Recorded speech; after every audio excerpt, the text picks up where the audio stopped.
guys. Akala pa tayo ng bread. Ganito kalaki.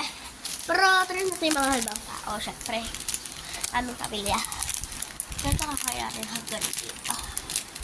Hindi mo masyadong kakainin. Pinggan guys. Ano nga pala guys.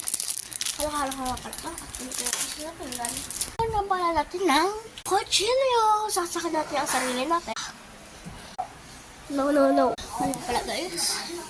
Hindi na natin siya. Hindi lang siya mula. Guys, okay.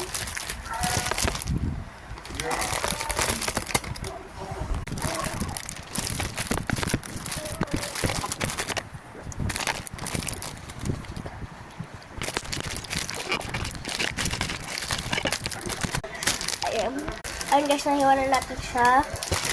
At ito na natira. Kasi ito yung kakain ko. Bye-bye.